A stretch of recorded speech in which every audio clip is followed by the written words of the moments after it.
Hello everyone, today we read and comment the 24th paragraph of the first chapter of the first book of von Clausewitz, Vom Kriege. The title being War is a mere continuation of policy by other means. The text follows. We see, therefore, that war is not merely a political act, but also a real political instrument, a continuation of political commerce, a carrying out of the same by other means. All beyond this which is strictly peculiar to war relates merely to the peculiar nature of the means which it uses. That the tendencies and views of policy shall not be incompatible with these means, the art of war in general and the commander in each particular case may demand. And this claim is truly not a trifling one. But however powerfully this may react on political views in particular cases, still it must always be regarded as only a modification of them. For the political view is the object, war is the means, and the means must always include the object in our conception.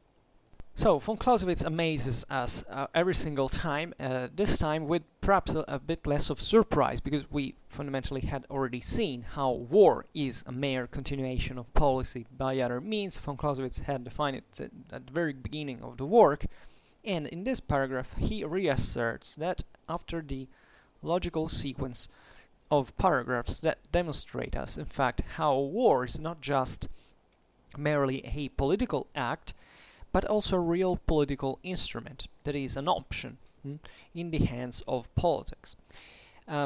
This definition is naturally one of the most famous phrase in von Clausewitz's theory, but now let's read the paragraph and let's frame it in the general explanation that obviously doesn't end there with the definition. It is effectively, if you go around, the internet, it's one of the only things basically that are quoted from von Clausewitz, and effectively very few of them, very few people get interested in his thought, as we have seen, but it's part of something way more complicated, and even this phrase has to be explained. Naturally, we will not be doing it now in itself. We will just, as always, read and comment what we have, the single paragraph, but nevertheless, this is a definition that has to recur continuously. This is not a mere opinion. This is not a point of view, a perspective. This is effectively what war is in reality.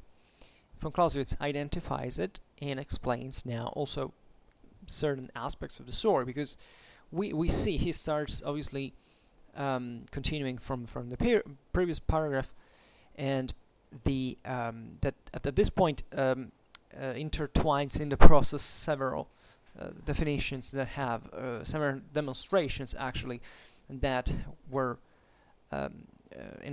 carried out alongside into these first 23 paragraphs. And here we see, therefore, that war is not just merely a political act. So von Clausewitz has explained fundamentally how politics comes to dictate what war is about. It controls it, it modifies it, it gives it an aim. And therefore the whole action is fundamentally modeled on this mandate, if you want to call it like this. And here I forgot to open something, sorry. Here we go again. So it's not just a political act, because we could conceive it just in this sense by approximation as, it's part of politics, it's a decision. Violence is effectively enacted by a political actor, but it's not just that. Here von Clausewitz stresses the nature of war as a political instrument, which means a real one, because here it's not a matter of saying, politics fundamentally manifests sometimes as war, so that war is a political act, but it's something that comes there out of the blue, or it's a form that fundamentally politics assumes given certain conditions. War is decided. There is a decisional process. There is an intentional process into which violence is an act. Just remember other definition, war is a is an act of violence. This is the definition it is. This act of violence is chosen, in fact, is deliberated. So here war transforms itself into not just a political act, but by an option of politics, or better, in other words, properly an instrument, because the instrument is fundamentally something that you use as a tool to carry out certain, more specific. I think the difference in English between tool and instrument is the tool is kind of more general. The instrument is something way more specific and refined. So this gives the the idea of what war is. It's almost a surgical instrument, right? That in this sense is used effectively by politics. And the definition of an instrument gives us, in a certain sense, the sense of passivity that war has towards in relation to politics. It's not always like that, because as we have seen in a previous paragraph, there is the option that fundamentally the forces unleashed by the act of violence, and so not necessarily by the act in itself, but also by its consequences, also from the other side, on a reacting enemy, can overwhelm the same political actor. So it's like, you unleash World War III during the Cold War, and the world effectively destroys itself in a nuclear holocaust. Well, that's kind of an example, but that's kind of more, it's a bit too technologistic, but like in any war, there is someone who attacks, and it may be, that he's defeated effectively, that the war that was started by this person, by this actor effectively attacking, will end with his defeat and annihilation. So here, however, what really matters is that it's most often the other way around. It's still when a political actor is overwhelmed by the enemy, still the enemy is a political actor on his own and using war as an instrument. So we will see now that in the paragraph, as you have heard, von Clausewitz points out there can be a reciprocity between war and politics, in the sense that, politics can influence war as much as war also can influence politics, but most of the times politics has the overwhelming advantage, let's say. Advantage is not the right word, but you understand, politics is way more influent on war than war can ever be on policy.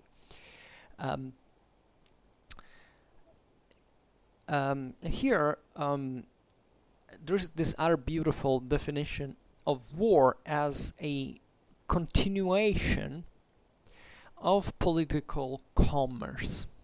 The term commerce here is particularly interesting because it gives you the metaphorical idea of what politics is effectively doing.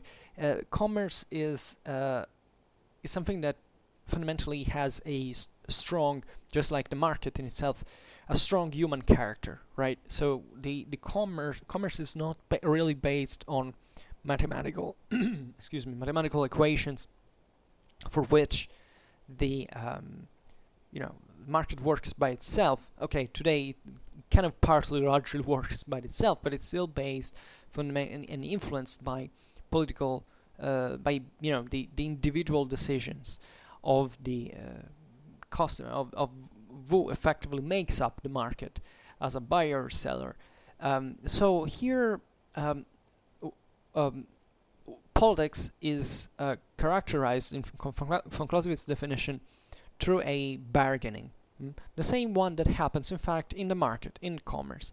So it's something extremely complex that takes by itself into consideration a limited, if you want, amount of information that is based on needs that are can be very subjective, but partly also objective, and that therefore work in ways that are not always fully rational. You can say with politics, there is always kind of a reason why people participate politically and have their say and behave in a certain way they do. Every single act that we do is going to have a political impact in one way or another. Even with kind of chewing gum brand you choose has a political impact at the end of the day. But if you look at politics from the above, you realize that there is a strong component of pragmatism most of the times, but at the same time, it's also an extremely delicate and partly unforeseeable, let's say, unpredictable affair, for which naturally the same political actor has always to stay open to the various options that can emerge, or looking at others that can fade away, and therefore it's like a craft. It's like an art, in fact, and this has in part to do with the same concept of the art of war. We're not talking about a science. We're not talking about something that can be controlled easily and with knowing every single detail of it as your pockets. You fundamentally float in this unknown that obliges you to make certain choices that are based on definitely certain, hopefully at least pragmatic reasons, sometimes even empirical ones in terms of how you have to decide to act, but they can vary and they're unexpectedly changing, and this change goes on continuously. So war in this sense becomes a continuation of this process. You basically can oblige someone in this commerce by to buy your products by threatening him through violence. That's what deterrence works like, and this is also how war effectively can start. Say I want that. You don't want to give it to me. I'm going to take it. I mean, I don't know what it just said, but I mean, you go there and take it with force. So this is also how the commerce works, because eventually what you seize, if you succeed, will influence the market around, what other actors think about you, and if they want to buy or sell to you, buy from and sell to you, and all this system fundamentally has always, as we have seen, a principle of reciprocity.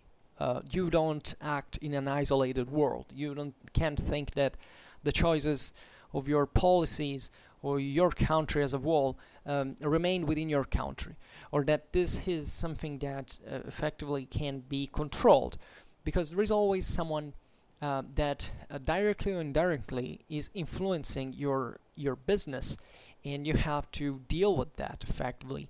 And a realistic political conduct is always extremely sensitive to such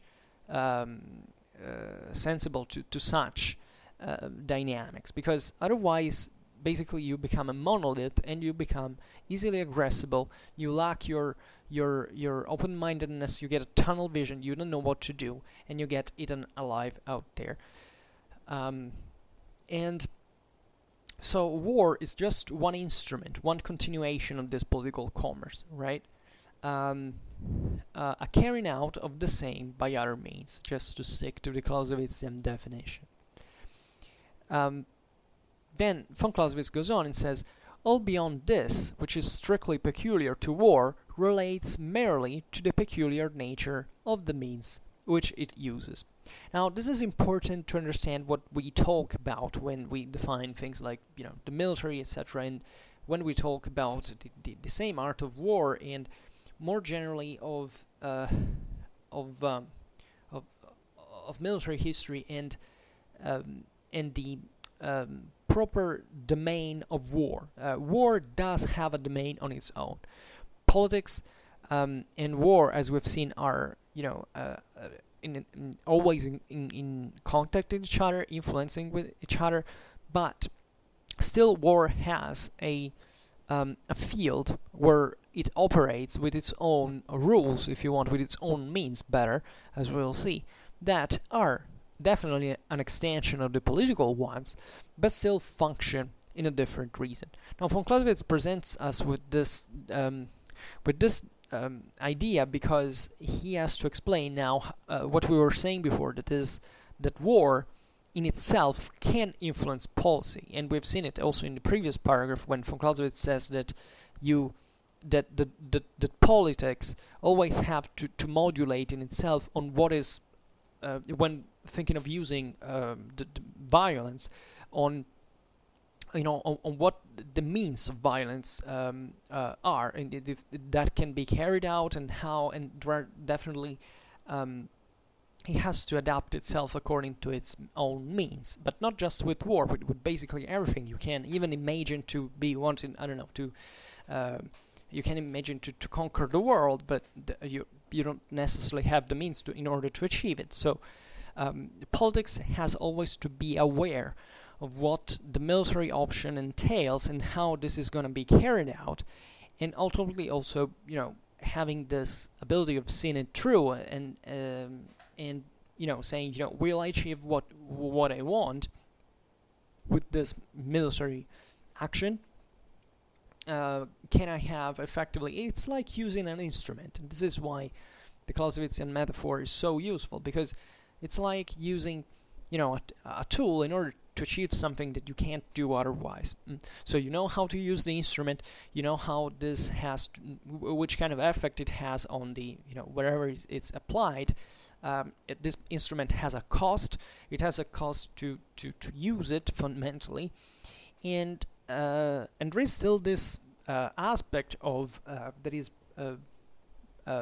true for into every aspect of life, but that in war becomes extremely more complicated, and possibly, as von Clausewitz says, in human affairs it's probably the most complicated affair in absolute terms, because you effectively don't know what the result of the employment of such instrument will actually be. You can be, let's say, relatively good or bad at figuring out how, kind of predicting statistically what can happen, but still you will never know fully what will happen in the end after you've decided even just to use this instrument and enacted violence.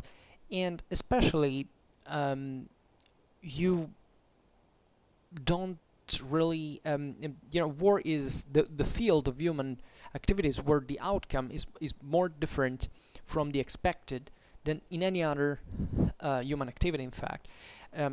So this is particularly meaningful, as it already politics by itself is fundamentally something pretty messed up by itself. War is even worse in this sense.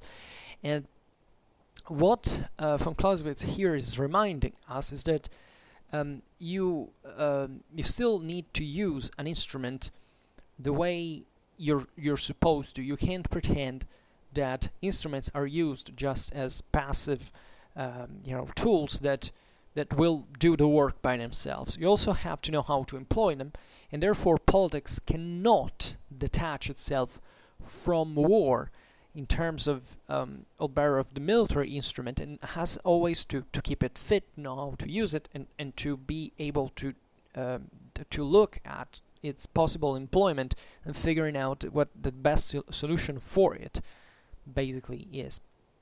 So this is particularly relevant today when we are increasingly more prudent towards the idea of using and disturbed sometimes to using violence, using force as in form of military instrument, because of many reasons that we can't explain now. But this is an anti-Clausewitzian attitude that basically refuses the military instrument and violence in itself as if they were intrinsically good objects or even actors by themselves. War is an instrument, and if you understand that it is an instrument, you realize that not only that's not really what that's not really something negative or nor positive in itself, but that what the outcome of war is depends solely on you as a political actor. So if you screw up things badly because you have a poor military that you have not kept in shape, that is not able to make correct strategical assessments, that has no vision, you have underfunded, you can't pretend that effectively you will achieve something with it, and sometimes that's your only option. So even those who claim to be, let's not use violence by default. Well, there are people who are making consistently ideological statement that doesn't take into consideration the reality of what it is. You don't use instruments. It's as if you went to the dentist and you say, I have to take off this tooth because it has the how you say it in English? Sorry, this damn vocabulary. You have a cavity, you have a dental decay, a tooth decay, but I cannot use this this instrument because it hurts me, and that's something so terrible, and you hurt the person. Well, sometimes if that person, guess what, that person doesn't take the tooth off, there are gonna be much worse problems for the person that just feeling the pain for that instrument to operate, or even the wound that you have to make and the blood you have to spill in order to take that, to remove that tooth. It's an idiotic mindset that unfortunately we're falling back consistently and always increasingly more frequently in our life, as if emotions were only the only thing that mattered, while it should be effectively reason the only thing that matters. And even at this level of the employment of force in order to solve problems, the point is that it may happen that the use of force is effectively the most convenient, not because of just how many enemies you can strike at once. Let's say it's more convenient because of that, because it doesn't stop to that. It doesn't stop to just the military domain. It reaches a broader dimension, and effectively is continuously intertwined with politics. So even the military instrument has to be used in a way that always bears in mind what happens beyond the strictly military dimension. You can't say, I can't use war because people die in this action, because there are people who may die if you do not intervene.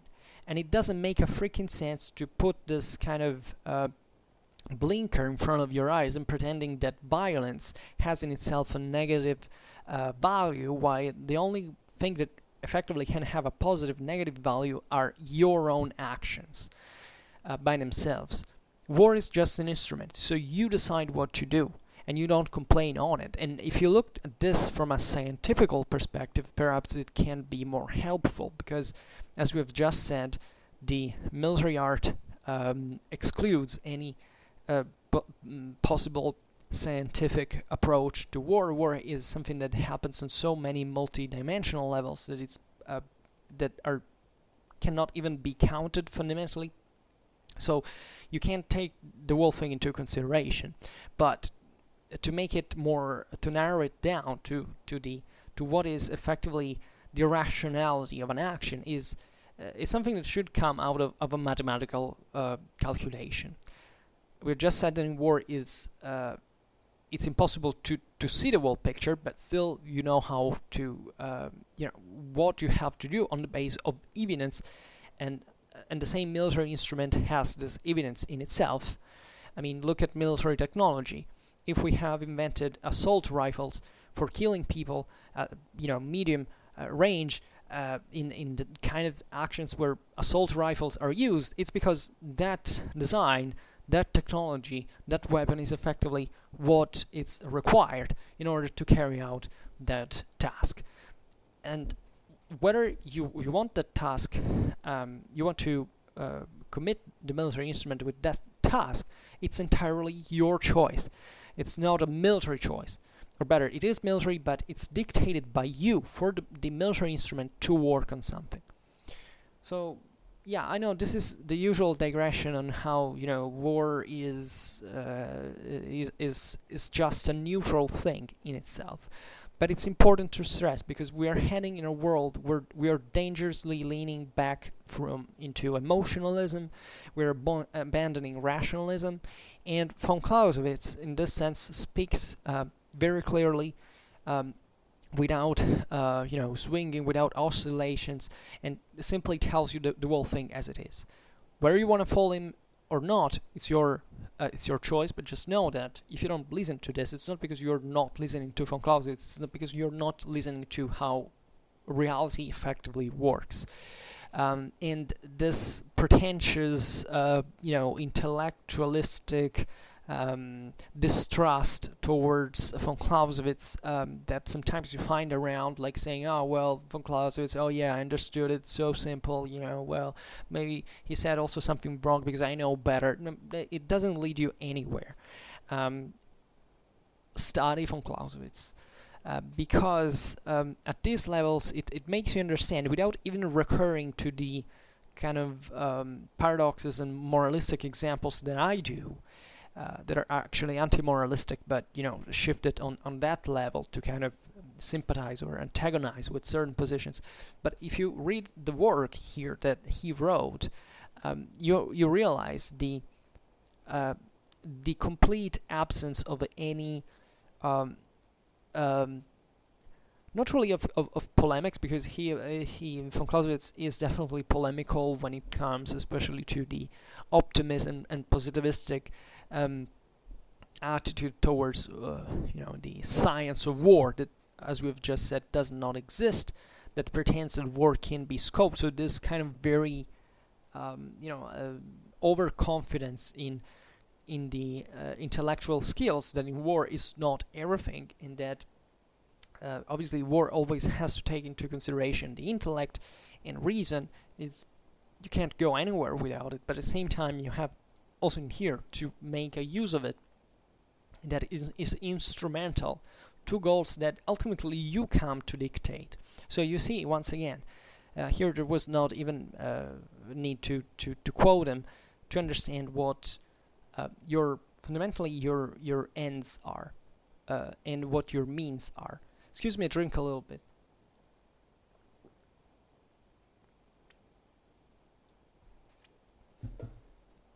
I don't know where my phrase made sense, but while I was drinking, I was saying, what the hell did I just say? I don't know how we sound, but I hope to, also by repeating sometimes myself, because effectively when we talk about von Clausewitz, there are certain things you have to repeat, because and then he goes on, he always goes on and progresses, but always assuming what he has said before, that you remember what he has explained before and demonstrated before, so that you don't find yourself clueless if you start reading the Vom Kriege at one point because you don't remember what was said in the first paragraph. Well, this is a kind of work that requires you to bear in mind basically everything that has said. Of course, you can't remember literally every single phrase, but still these key concepts that the same paragraph expresses so directly are necessary for the read of the Vom Kriege at every level.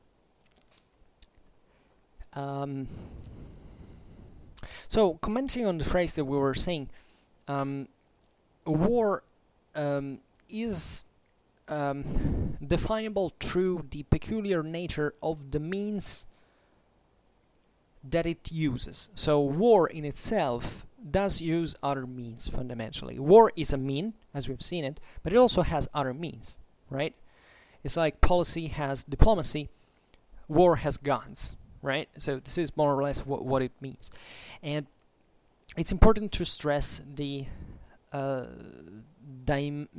military dimension as something that exists on its own, which doesn't mean to to being consistent with what we have repeated many times about the continuous control and influence of politics on war.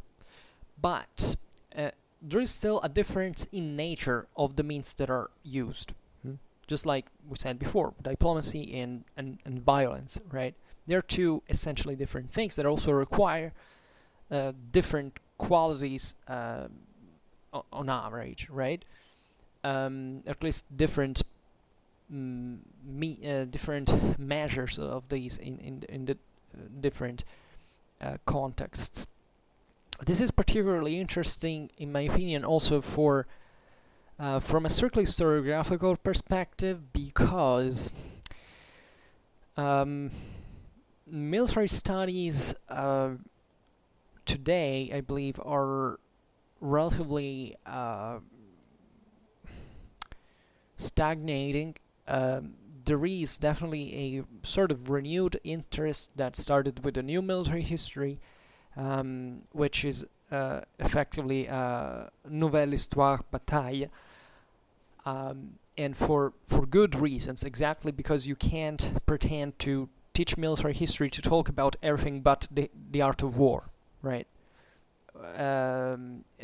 But in fact, this is instead what frequently happens, that war is studied just as a concept or an idea or something that even in the Clausewitzian terms you have to use in almost a managerial context that is broadly philosophical and doesn't get to the real point.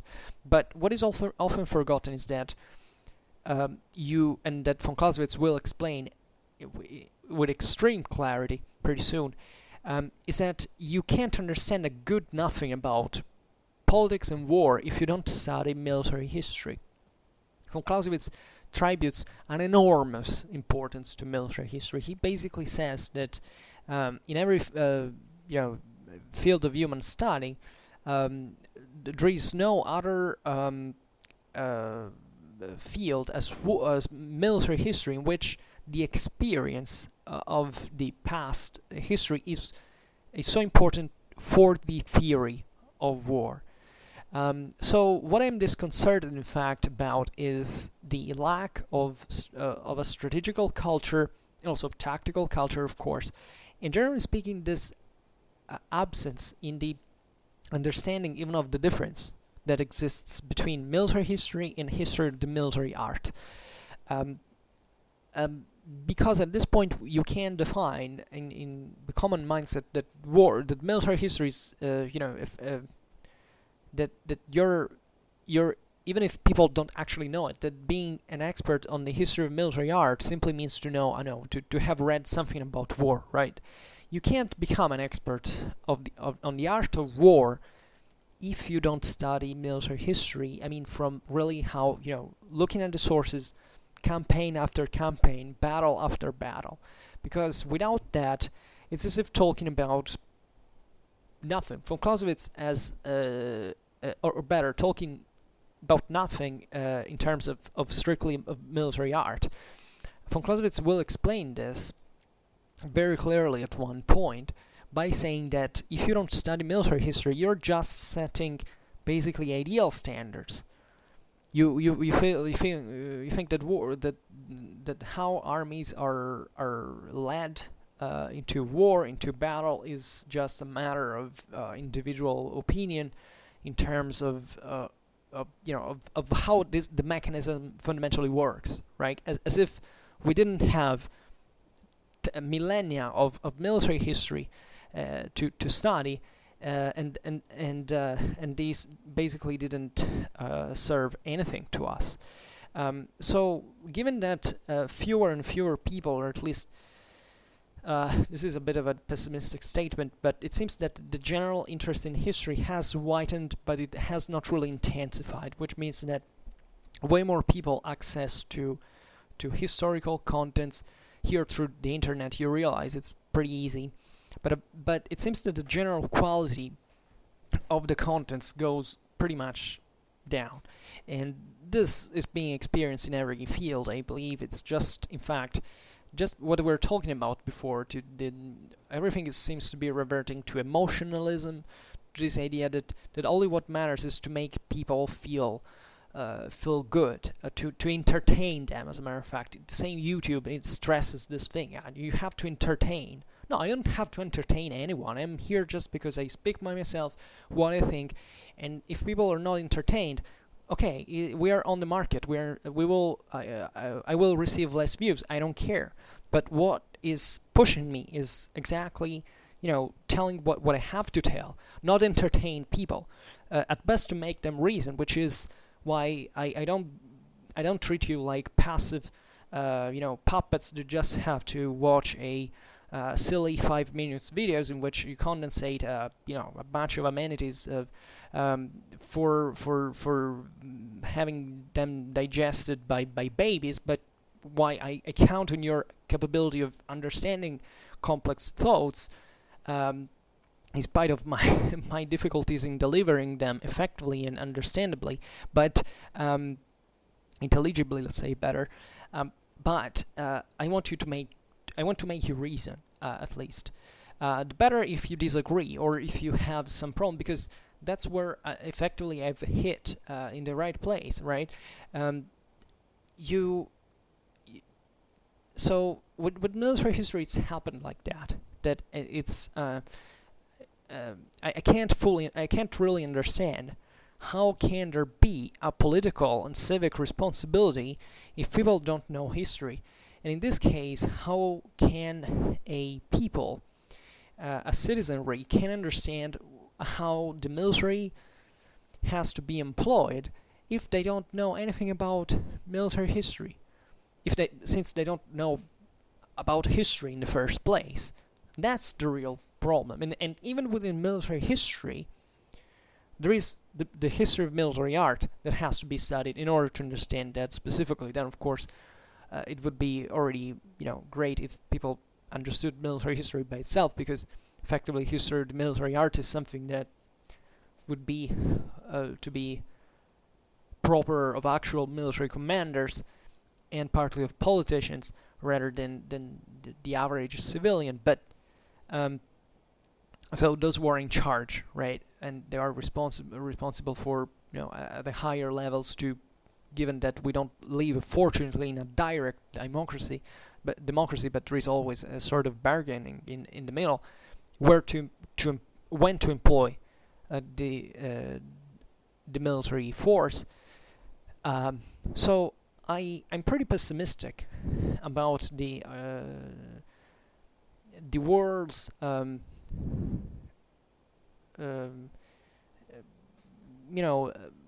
realization of this problem.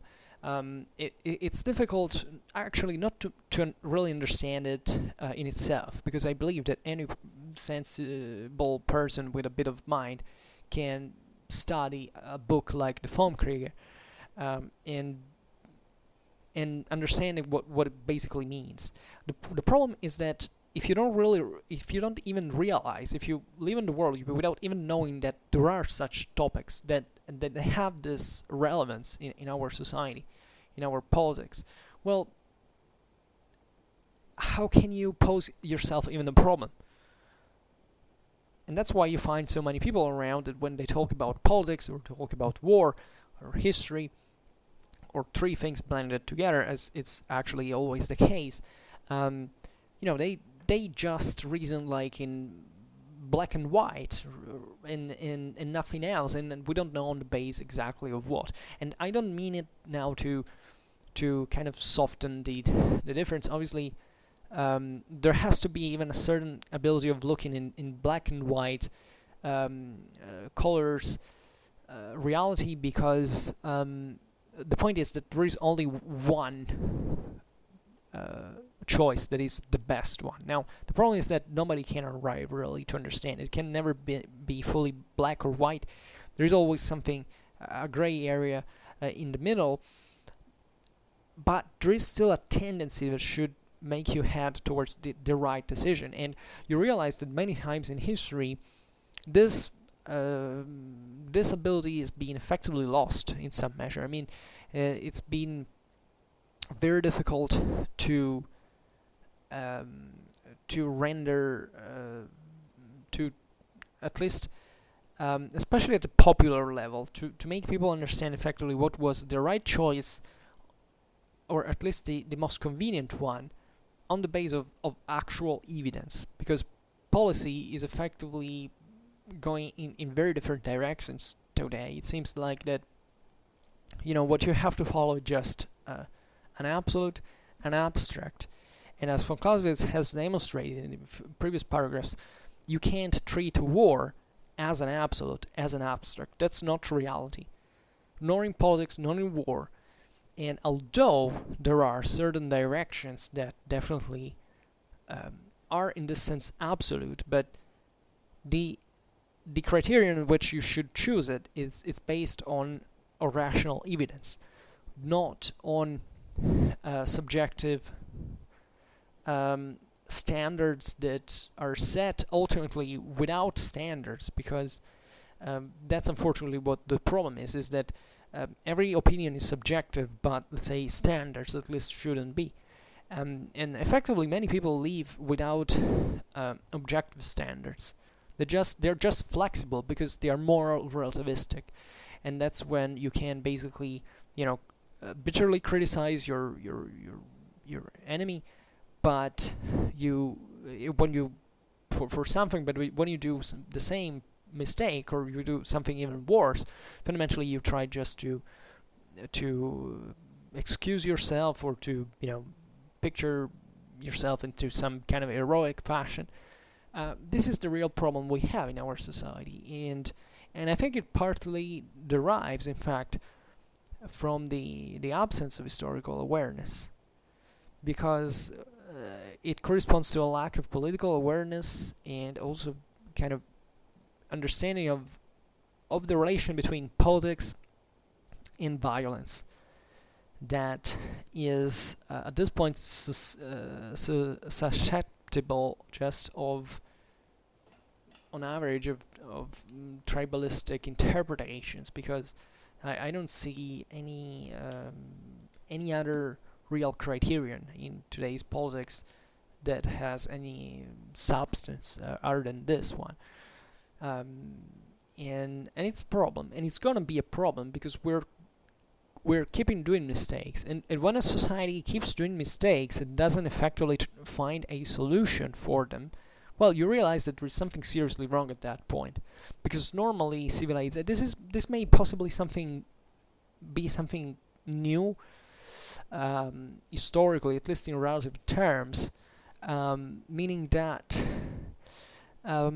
usually in history, when something went seriously wrong, there was at least another strong push from the other side, like saying, we acknowledge we screwed up, and therefore let's try to fix this. Also because the reasons for which these problems were occurring were pretty serious, and were risking to, in many cases, even to annihilate the same civilization and freedom, etc. Today, fortunately, it is true, we have way less problems, but at the same time, this lack of pressure has made us incredibly vulnerable to even kind of smaller problems that can, at this point, however, by meeting a very low resistance, make enormous damages. And this is a problem that doesn't come, in fact, from the problem in itself, but by the reaction that the average person has. That's why history, by the way, never, it can always go in reverse in some ways. It's not meant to be a progressive and magnificent, ascent to glory of the human civilizations. But things can effectively go worse and bad and even regress. And in part, it is happening, always giving that, also in here, I don't want to be a relativist, there is effectively a sensible bettering of our living conditions and all, and etc. In spite of what several people believe, but at the same time, we're we're lowering the guard, and this is equally upsetting because we may we may be regretting this in a very short time. And part of the problems I think that we are basically calling on ourselves are already under our eyes, I believe, in general, actually. But this is another digression, which probably you're not interested in. Here, then von Clausewitz goes on and says that the tendencies and views of policy shall not be incompatible with these means. The art of war in general and the commander in each particular case may demand. So here it's effectively when von Clausewitz speaks of the influence of war on politics, and in this sense he speaks about the art of war proper, that is entailing in part this bargaining between, in fact, the commander, as we've seen, or whoever is in charge of the military affairs, of leads them effectively, and policy. This makes a huge chapter of military history because it's deeply intertwined with politics and the art of war in itself, so that the commanders have, if you want, not just a military task, military duty, but also a political one. And they're always restrained in their action by politics. And there are countless examples of this because it happens really every time. So you can spot it in every war how this effectively worked. But here von Clausewitz is saying fundamentally that if the commander of an army says back home to the politicians, look, that here things are going, say, seriously bad, seriously wrong, and I need help. Well, this is a moment in which policies should say, okay, well, I will help you. I will send more reinforcements, I will send more men, material, supplies, and so armaments, and so on. This is just a banal example. So, in this sense, the domain of war, so in other words, the peculiar nature of the means which war uses, how von Clausewitz puts it, can definitely influence the use of of war as a political instrument in itself, and that is, in other words, can influence policy in the way it is used, because in this sense the instrument is not merely passive. It is passive when you look at how politics is influent on it, but it still has that space in itself that naturally asks who is employing the instrument to say, okay, use me better, basically, and this is particularly important. In fact, von Clausewitz says, and this claim is truly not a trifling one.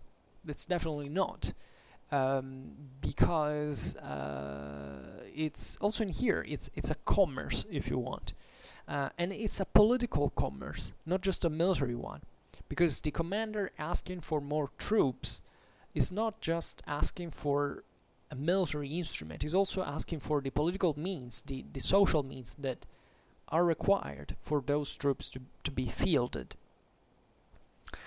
And that's why also, in fact, military commanders are also kind of political figures in many ways, and by large degree also. And you can see this basically in every aspects in history. I mean, there are kind of very famous examples, and I think I don't even need to name them. If you think about how Caesar was effectively not a military man, but actually a politician lent to war, and you can't understand the Gallic Wars if you don't understand Roman politics of the time, because the Gallic Wars were fought exclusively, I mean, not exclusively, but chiefly in this sense, for the political needs of Caesar at that time, to carve its own space and power into Roman policy. The same goes for Napoleon. Think about how important the campaign of Italy was. The first campaign of Italy was for him, as for rising to the top, as first consul, eventually as emperor. So and this goes for many other aspects that obviously also remember those forces that were unleashed by the military by the act of violence, and that can overwhelm the political instrument.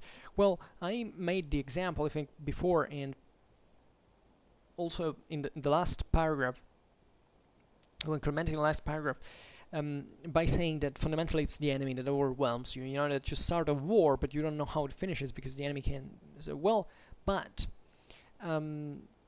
history is plenty of examples of the military taking over politics of their own country effectively.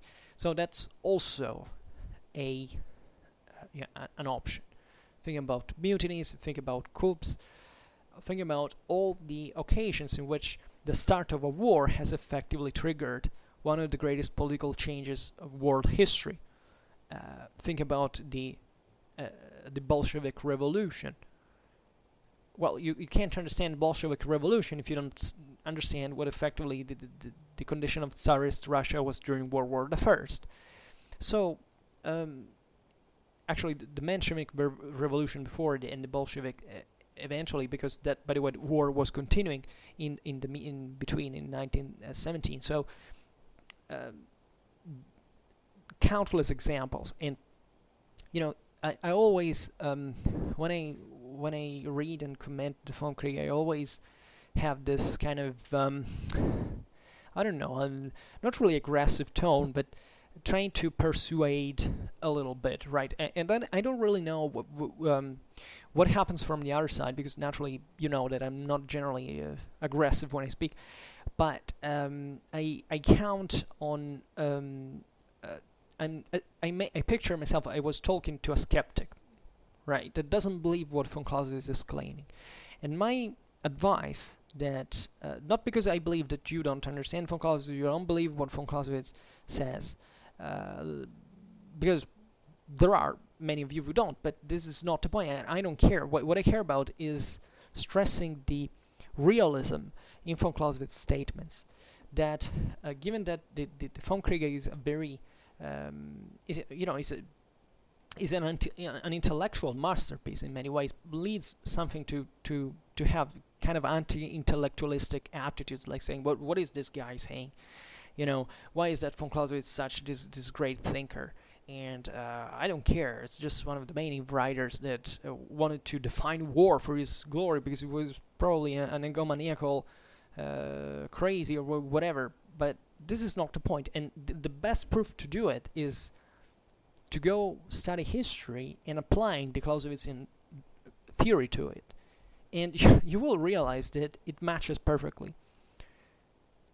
Because this is not about what von Clausewitz wrote. Von Clausewitz was a very modest person. We even said, you know, the Vom Kriege basically was not complete, and that he was hoping that there would have been someone else to complete his work and to express it in a far more effective way than he could do. So and this also refers to what I was talking before about historical awareness, etc. You can't understand von Clausewitz if you don't study military history in the meanwhile, because you will, if you don't do it, it will simply remain into the realm of speculations, of abstractions, of theory. It's like, you know, pretending to build a house if you're not an engineer. I mean, you know, theoretically it's possible, of course, but you know, you're still gonna acquire experience in order to achieve that if you want to do it, because there's no other way out. You can't understand it otherwise. That's why, for many, perhaps, you know, I believe that all the great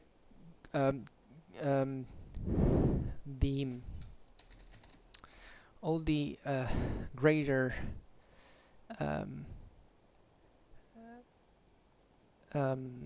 critics of von Clausewitz didn't effectively understand von Clausewitz.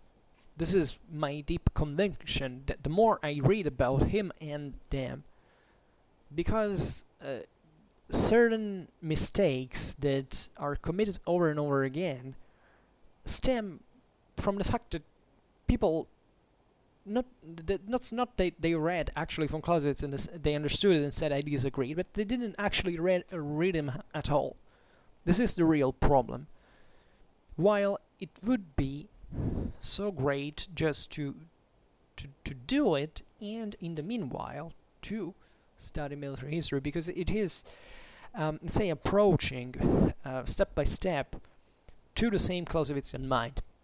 Obviously, aside from certain military men, none of us can be what von Clausewitz has been like, especially in those times, like entering the Prussian army at 12 during the war First Coalition against revolutionary France, and fighting literally throughout the whole Napoleonic wars, and to remain an officer, general, chief of etc. But he says, that his theory didn't just derive from his military experience, but it also derived from another type of military experience, at least, that is indirect, but it is the one of military history. Von Clausewitz was a military historian. He studied wars from all times in the past and used them to, in fact, to write the Vom Kriege. In fact, when we will get into more specific examples, we will into the of how war is effectively led and operations, etc. Von Clausewitz uses makes several comparisons because he needs them. It's not just an embellishment of the prose. He explicitly states that without that military experience, that knowledge of military history, you can't effectively understand war. And but there would be a lot to add, but I don't. But also because I would like to conclude. But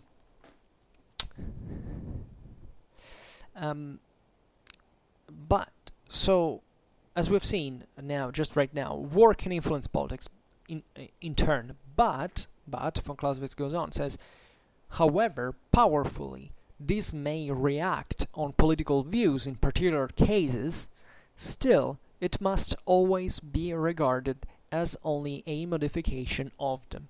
For the political view is the object, war is the means, and the means must always include the object in our conception. Brilliant, and the meaning being that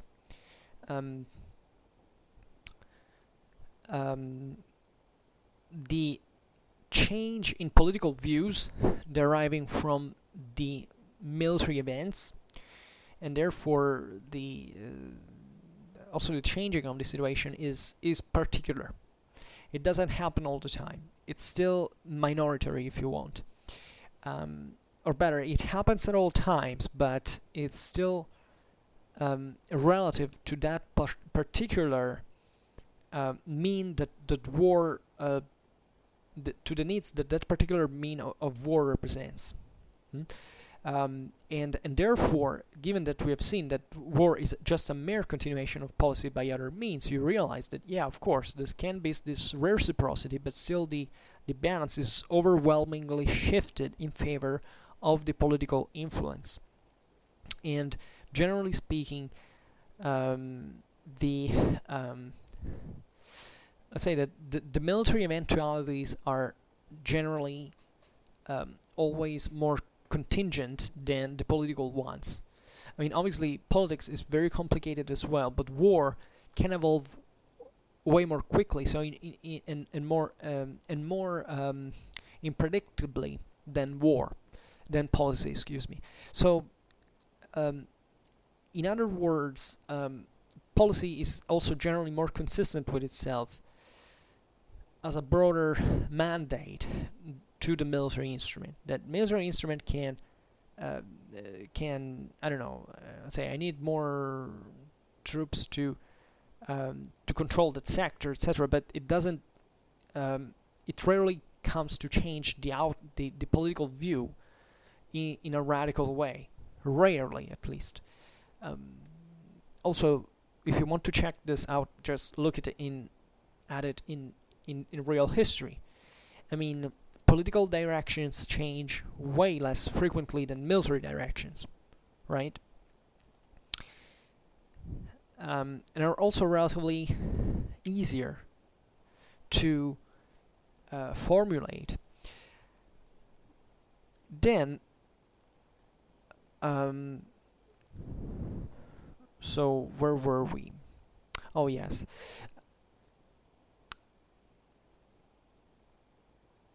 Okay.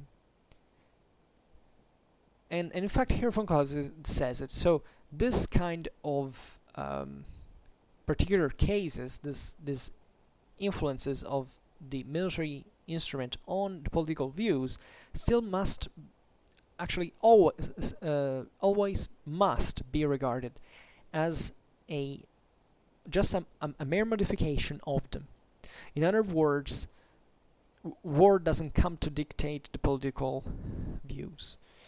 It can just modify them. For the political view is the object. War is the means, and the means must always include the object in our conception. In other words, the object is more important than the means. And since here we're talking about real policy, real war, and real history, it cannot be otherwise. Because otherwise we would have been talking about a real dimension at this point. So, once again, the political view is the object, war is the means. And the means must always include the object in our conception. So in other words, the means are moved by the object, and in turn, in other words, a war is a mere continuation of policy by other means, in which the political object is prevalent on the military instrument. So this was a short but powerful paragraph, because it really makes you understand that war doesn't have a sense without policy, and that policy fundamentally directs war at all times, and it's never suspended. This is never something it ceases to exist. Not even when the military has this domain of its own, this means on their own, but still politics, it's above it. It's above them, and controls and modifies everything that happens in there. There can be something that goes in the other sense, but it's still the object that has employed that instrument. To make a stupid example that is obviously very, bad and ridiculous, but it's as if,